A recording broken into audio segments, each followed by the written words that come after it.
Do you want to be able to send out Zoom meeting invites in different languages? Let me show you how to do it automatically using Zapier. In order to get started with this workflow, I need to create a Zap. In Zapier, a Zap is a simple way to connect different apps and make them work together automatically. I can create my Zap by typing in Zoom to Zapier Translate to Gmail on the main page. Then I'll click Try It to get started. The trigger screen will then pop up. Our trigger is an event that starts any Zap. The first time we set up Zoom, we'll need to connect it with Zapier. A link will pop up for you to log into your Zoom account. And don't worry, Zapier will only perform the actions you tell it to in a given Zap. We'll then need to fill out our trigger app's data. Select your meeting type as well as your trigger scope and then click Continue. In order to finish setting up the trigger, we'll need to pull in some example data. To do that, click Test Trigger. Testing our steps ensures that the data we entered is working. You're all set with the first step. Click Continue and we can start creating our first action.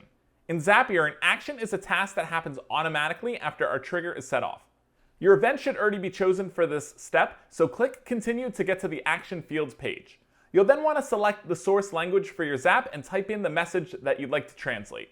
You should use the data from the drop-down fields and can add your own text to customize your Zap even further.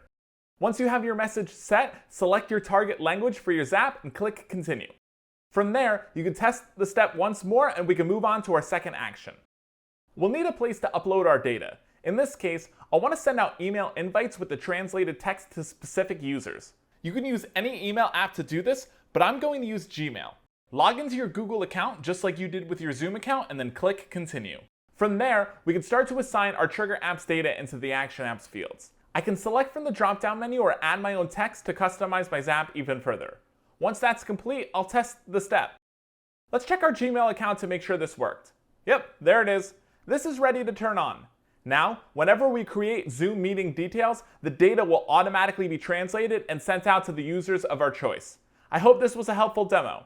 And if Zoom and Gmail aren't your thing, Zapier helps anyone connect apps and automate work. No coding required. You can sign up and start for free.